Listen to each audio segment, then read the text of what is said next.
Welcome to this edition of Peak Performers Podcast with your host, Thor Conklin. Thor will be sharing the necessary tools, strategies, and psychology you'll need to become a peak performer in any area of your life or business.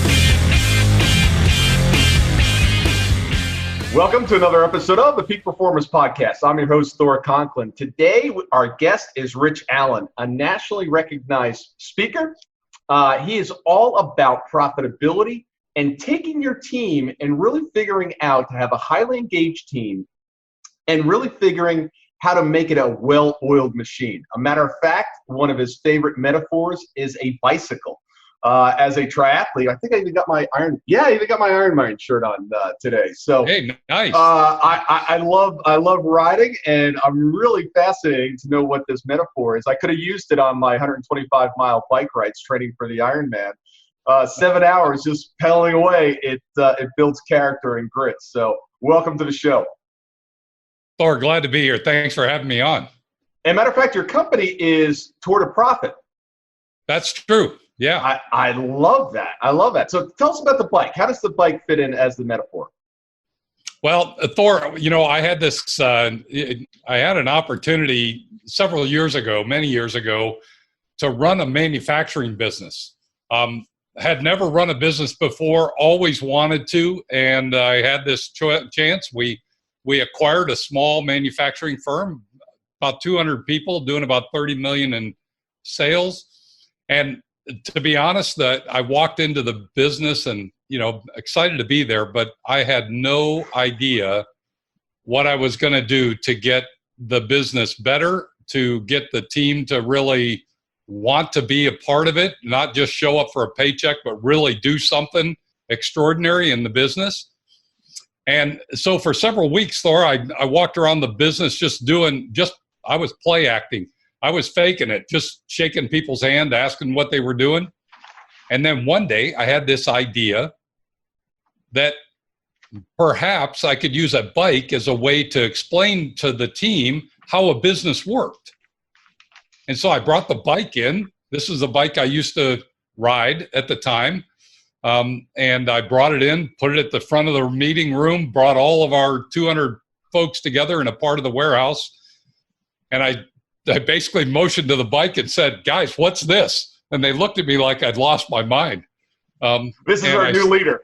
Yeah, I said, "Here's our new leader." A couple of guys in the back of the room shouted out, "Stolen property," right? And I said, "No, look, this is our business.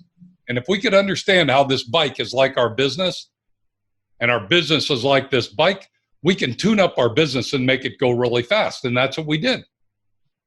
So we've used the bike since then. I've used the bike as a metaphor for a business. And oh, by the way, 7 years after we bought that company, we went from 30 million to over 100 million in revenue. We took the top end of the market, and our best competitor came in and made a bid to buy our business from us. Where were you 10 years ago? 10 years ago, I bought a manufacturing company, maybe even more than 10 at this point. And out of all the 8 businesses that I started, that was the only one that I couldn't figure out. It was a small manufacturing company. Bought it in 2008. My timing was perfect. I think as soon as I closed, the Fed came out and said, "We're entering a recession." Right. I'm like, this is not good news. It is really tough running a manufacturing company. I remember literally one of the first weeks there, somebody comes from the back and says, "We need more of these." It wasn't a pen. It was something else. Whatever it was. And I'm like, I have no idea what that thing is. I have no idea where to get it. There's so many moving parts in a manufacturing operation. It is a difficult machine to get running smoothly. And I love the idea of the bike. As you were saying that, I'm actually sitting here thinking of all the different components. And if something is off, it affects the performance of that bike. Well, as a triathlete, you know that, right? I mean, if any one part of your bike isn't working, you're not going to have a good ride. Yeah. It doesn't matter which one. So they all have to work together and they all have to be tuned up and finely tuned if you want to really go fast. Yeah. And if one small piece isn't working, it takes out the entire operation. I remember during my first Ironman, I lost my master link. It broke. And I'm not a fast triathlete, so I couldn't afford to stand by the side of the road, not moving because I was going to get timed out. And it took probably 30 minutes to get the crew there to get me a new master link. And master link is a little piece in the chain. Right. When that breaks, you're not going anywhere. And it's gone. Right. And in a business, all you need is one little break in the chain, and the whole thing just comes to a grinding halt. That's right. But Thor, what happens is, honestly, in most businesses, it's the owner or the senior most person who knows how the business works, and everybody else is just simply doing what they're told.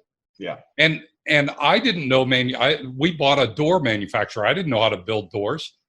And so what I decided was everybody in the business really knew more than I did. But what I needed to give them is a way to think about the business in a way that didn't make them tune out or check out on me, right? Because typically we talk in big words, in kind of college speak, if you will, around business. And it's really not that complicated. It really is pretty simple, but we just have to make it, something that they can relate to. And that's why I use the bike. I love that. So one of the things that you talk about is the effectiveness of a team, developing high-performing teams. And one of the things I talk to my clients about all the time is you as the entrepreneur in the beginning can take a business, a small business, and get it up to a couple $1 million. Right. The next step is not more of what you've done before. You need to start to form a team that this team starts to be the engine that propels this to the next level.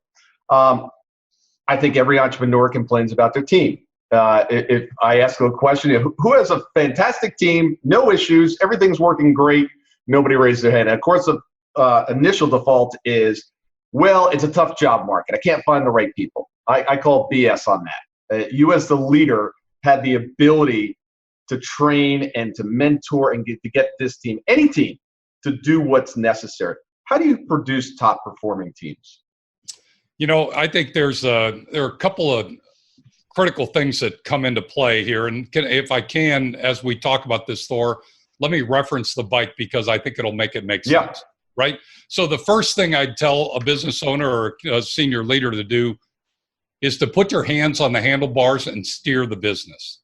Most like to run their business without steering it, right? Hands in the air, like we did as kids on bikes. But we got to steer our business. Well, how do you do that? You have to paint a picture of the business you want to create in the future. So go 5 years out. What do you want this business to be? And it better be something that's compelling, inspiring, and motivating if you want to attract the best talent to come join you on that journey. But if you don't share with them where you're going, a lot of people won't want to come. So that's one thing that absolutely has to happen. The other thing in terms of steering the business is to set some pretty high standards in what you want your company to be relative to the rest of the industry. In other words, no one wants to work for someone who's just average, right? Or who aspires to be just like everybody else. So you have to declare what your standards are going to be and set them really high.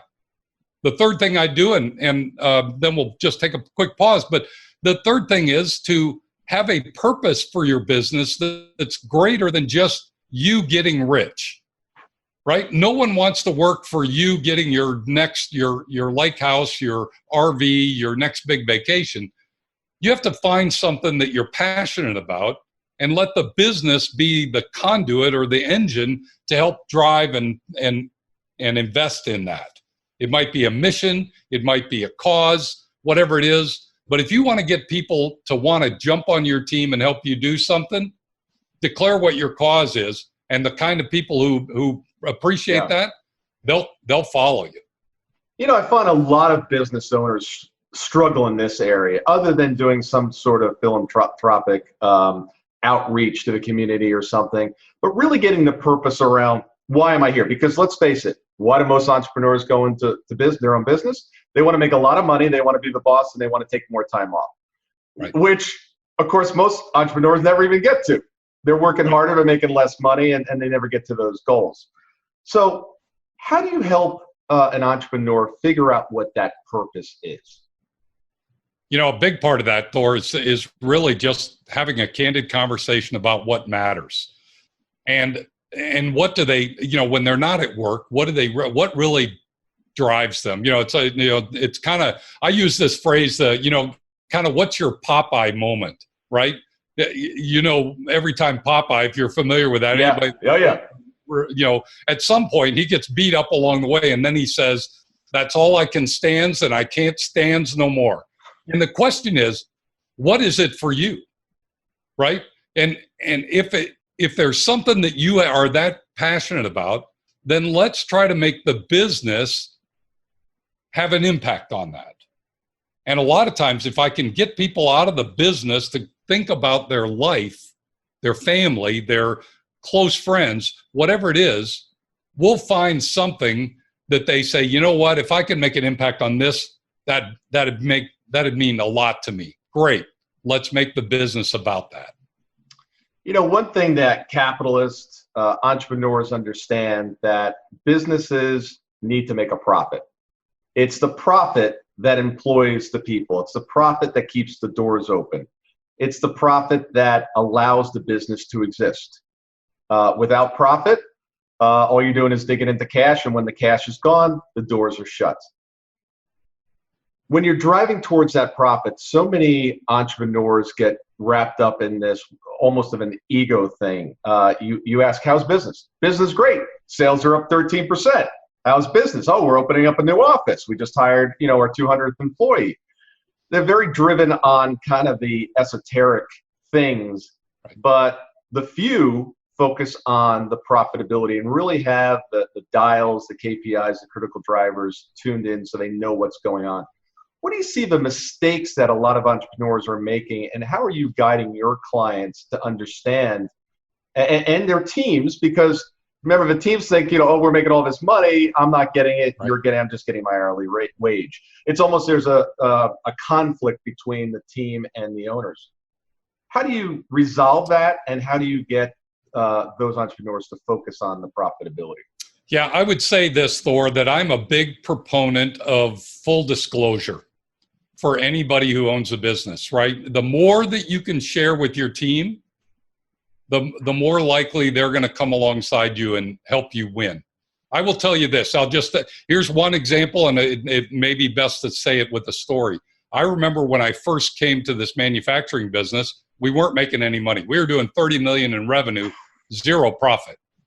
So what I did is I brought the door that we sold the most of and put it at the front of the room. And I asked one of the people, I brought everybody together and said, who wants to own the door? And so somebody raised their hand. I had them come to the front. I gave them $225, which is what we sold this door for. And so I said, you get to keep every bit of that other than what it costs us to build the door. And then I said to everybody else, what do we use? What do we spend on this door? And people started to shout, glass, wood, hardware. And I said, give that guy $4.50. Give that guy $10.75. We went through everything. We included, some guy said, hey, we scrap a lot of product. Yes, we do. Give that guy $2.50. We rework a lot of doors. Give that guy $4.25. When we got to the end, I said, how you doing up there? How much you got left? He had 2 dimes. I said, you get to keep, guess what? We have a profit sharing plan. You get to keep 25% of that. You got a nickel on every door. And everybody said, hey, there's $2.50 in scrap. There's $4 in rework. And I said, that's right. And if we could get those back, you get 25 cents of every dollar we recover from that. And it was the first time that the light bulb went off in their head, and they realized we didn't make a lot of money on the product we sold. Most people think the business owner's getting rich, and they think that because the business owner isn't sharing any of the details with them. That's a great story. Now, I'm going to have to steal that, so I'm willing to give you credit. Is this going to be known as the Rich Allen profit model? I want to give you get full credit, but I mean, that is too valuable to save just between the two of us and everyone listening here. Brilliant idea. Everybody should. There is a way to do that in any business. No question. And if you haven't done it, it's time to do it. Yeah. Because once people understand what's really going on, honestly, they'll jump on board and help you make it happen. Yeah. I was importing, we were doing the manufacturing in China. And, of course, we were warehousing a ton of the stuff, and we're doing the final finishings in the States. And it was amazing. It's like, every time a container rolled to the back door, it was $6,000. And people were like, $6,000 to just get it shipped? I'm like, yeah, and by the way, if the paperwork's not done, it sits at the port, right, that's an extra $300 a day. It just got crazy, and most people don't have that appreciation for what that is. No. One of the things that I was a very stickler on is, I needed to know what my numbers were, and sometimes it was difficult to get those from the team. So I remember I wasn't getting my sales numbers for the week, and I finally said, if I don't get the sales numbers, I don't know how to run the business. If I don't know how to run the business, nobody gets paid. So I said, I need the sales numbers by 12 o'clock on Friday. And they didn't come. And people said, it's payday, time for our checks. I said, I'll hand out the checks as soon as I get the sales numbers. And they were like, warehouse guys were like, what?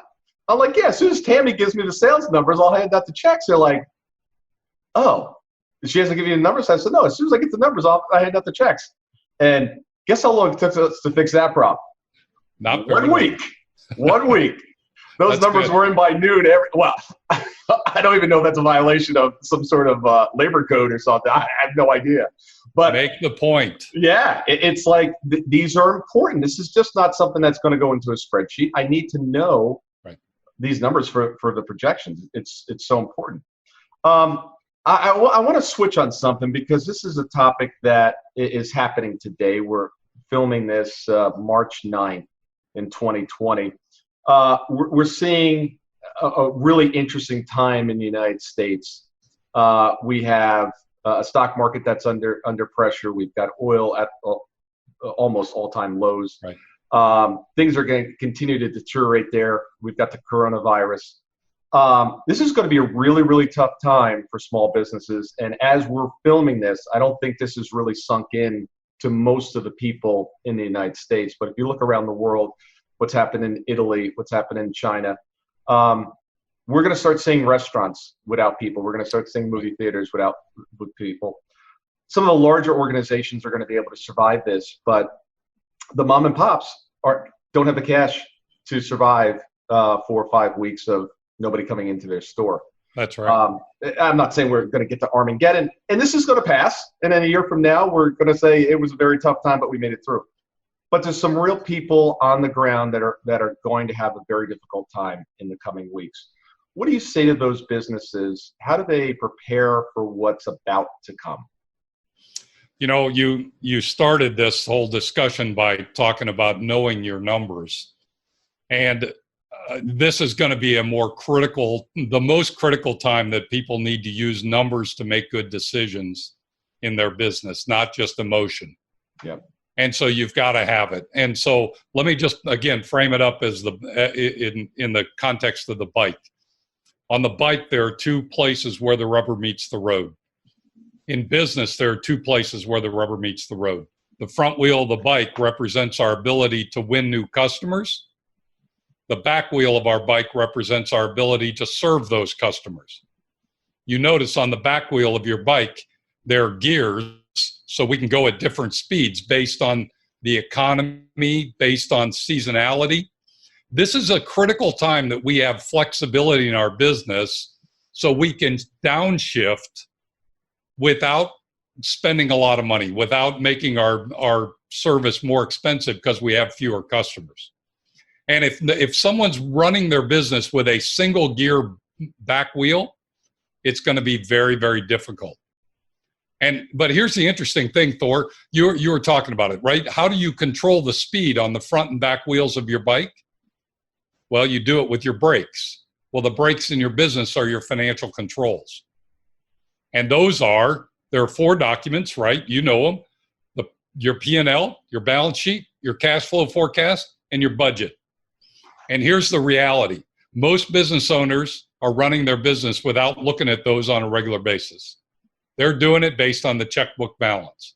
Yep. And when you do that, you make bad decisions. And Absolutely. this is going to, and I just got off a call with a client who was in that mode. And I said, we got to look at the numbers and we got to look at the trends and we got to be ready to react, to pull on the front or back wheel of the brake so that we can control our expenditure to match what's going on in our business. Yep. Does that make sense? Oh, 100%, especially when we're dealing with the manufacturing scenario that you and I both had. Yeah. You can look at a P&L and think things are okay, but your cash is all in inventory. And when the bills come due, you could have a profit. 1 year I had a nice profit. I had no cash. You had no cash. I had no cash. Right. And you mentioned one of those documents, which is the cash flow statement, or earnings of cash flow. You got to know your cash flow, because there's operating cash flow, there's finance cash flow. How much is your business on an operating cash flow basis making? That one document will tell you an awful lot about your business, but you need your P&L and you need your balance sheet as well. And like you said, you got to stick to your budget. And if I can give you one piece of advice, and again, it may be too late or may be difficult time for some people right now, but I always tell business owners, you got to have 3 to 6 months monthly cash reserves, always. Yep. For times just like now. We'll be through this in a matter of months. Yeah. But these next 3 months are going to be really difficult for business. And if you have no reserve because you've been using all your cash as you go, it's going to be a difficult time. Absolutely. And another note on the financials, if you're currently on a cash basis, get your books over to an accrual basis. You can run both books, but you better understand what your business looks like on an accrual basis, because the cash basis isn't going to tell you much. One of the lessons I learned too late in the game was, as things started to get difficult, one of the things I wanted to do, I had a very high sense of wanting to take care of and protecting my employees, because they had family. You just don't have one employee, you have an entire family relying on you. And my first strategy was, I just cut everybody's hours down from 40 to 35 or 30 or whatever I need to do.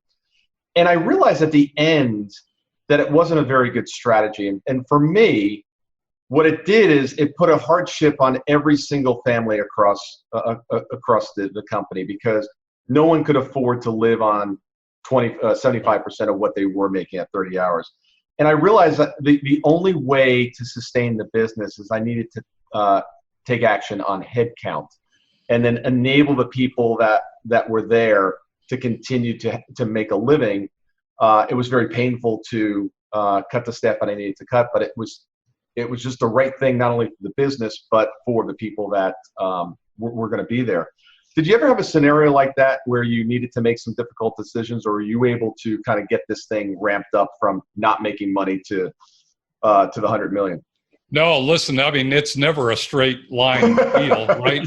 I will say this. I remember that when we went there, or when I first came to the business, we had a big account with Home Depot. So we sold a lot of doors to a big retailer. It was actually Home Depot Canada. And they accounted for more than a third of our revenues. But when we did that, when we actually dug in and did the math, we figured out we were taping 2 $1 bills to every door we were sending to them. And they wanted a price concession from us. And I remember within 2 months of getting there, they were asking for a price concession, and it was the first time I had to say no, knowing we were going to lose $10 million worth of business. And I had to come back and be real honest with folks to just say, look, I'm not going to take a business that's a losing proposition. And what we're going to do is we've got to reinvent ourselves if we want to make this work. What I did find out, here's one of the things. We went through some really tough times. We had to let some performers who weren't in line with our culture, that didn't really want to go along and change and get better. We frankly let them go find a better suited place for them. Best move we ever made, because everybody's carrying some folks who are only giving a marginal effort. You got to know who those folks are, and you got to be willing to take action with that. When you do that, everybody else will step up, and they'll give you far better effort. They'll be much more radically engaged when they see that you recognize the difference between extraordinary effort and average effort. Yeah. Because those that aren't giving the effort drag down the ones that are. Absolutely. Top performers don't want to be working with underperformers. It just doesn't work. One of the things I do a lot of speaking as do you, and I always like asking my audience when I'm talking about teams, I said, who in the audience here has let people go? And of course, everybody in the audience has let someone go at some point. I said, how many of those people do you regret letting go? All the hands come down. And then the next question is, did you act quickly, or did it take you longer to make that decision? And did you delay letting them go? And all the hands go right back up. I mean, we're just human. Absolutely. We don't take action fast enough. And but I've never seen anyone raise their hand and say, you know what, I did let someone go and I regret it. Never. I just don't see it. Yeah, no, never happens. Yeah. But listen, you have to do that. But then on the other side, for those that are putting in the effort, you got to make them part of the win. Yeah. Right? You got to build the system in a way that it's not just them doing the hard work for you, but that they participate in the win when it happens. Yeah, no question. And we try to get very creative on how we did that. Extra time off, bonuses. And I've always found that cash is probably one of the least motivators out of everything. Everybody says, what do you want? Money, money, money, money, money. Right. Money I find to be the least effective strategy in rewarding great behavior and great results. What are some of the things that you've seen and you've implemented that were winning programs? Well, let me, if I can, I'll share with you the number one all-time winning program that I experienced that I did. I was trying to get everybody to really get on board, and I came up with this what I thought was a clever idea. We came up with 5 metrics that we needed to get right. One was safety, and one was attendance, one was quality, one was profitability, one was customer service, those kinds of things. Yeah. We put all 5 together. I brought the team together, and I said, guys, here's the deal. The first month that we can hit all targets in all 5 areas, I will put all of your names into a drum, and I'll pull out somebody's name, and I will give you my vehicle. I'll give my car to you.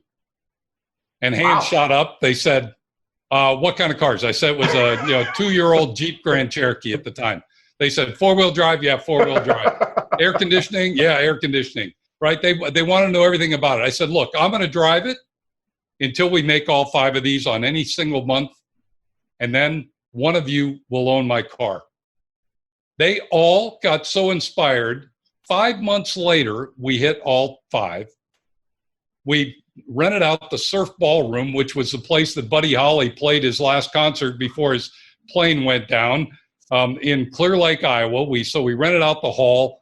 I took the car in, had it detailed. We invited their families, had a big dinner. So we had everybody there, put up a stage, drove the car right onto the showroom floor, had a big drum with all their names in it. My wife came up. She pulled out 20 finalists. The 20 finalists came up on stage with me, and I said, one of you are taking my car home tonight. And I said, but I have $200 if you want to hop out now, because we're going to draw down to 10. One guy said, I'll take the 200. I whipped him off $200. We drew down to 10. Then down to 5. Anyway, finally picked a 28-year maintenance guy, a veteran on our 3rd shift maintenance, got the car. He got in the car. I signed the title to him on the hood of the car. He drove it home. I got back up on stage, Thor, and I said this. I said, look, I got an hour-and-a-half drive home with my wife, and she's not very happy with me. This is not going to be a fun ride home. I said, but here's what I now know. I now know you can do anything you put your mind to, and I'm going to expect that we're going to make our goals from this point forward. And they did. Any fallout from, like, what's this month's goal? Where's the next new car? Well, when I drove in a couple weeks later, came back to the factory, and I was in my new BMW. And of course, the first question was, "Hey, when are we doing that program again?" Right? So there was a little bit of no fallout though, because this guy was driving my car every day to work. Okay. And he was a hero because he had screwed the boss. Yeah. But guess what? We made a ton of money. Right. Right. And their bonuses were bigger. And I was willing to sacrifice something that they wanted. Yeah. And like you said, they want something like that more than cash. Yeah. Yeah. Love that story. And they had an ongoing bonus program based on profitability and hitting those 5 metrics, or just profitability? Those 5 metrics were what drove the profitability. Everything. Yeah. Right. But it was the final metric was profitability, and they got profitability sharing. Yeah. That's awesome. Yeah. Well, Rich, I could go on and on. We could spend 6 hours on the phone, because you and I are kindred spirits, and business. You've got to know what you're doing. You need to make sure that you've got a coach by your side. I know that you coach entrepreneurs. I really appreciate the work that you're doing. You can find all the information, how to reach out to Rich. Love the idea of the bicycle, and I definitely have to steal that story that you gave me. You're welcome to have it. I appreciate that. Have an amazing day, and I look forward to having you back on the show. Thanks, Thor. Enjoyed it. Thank you.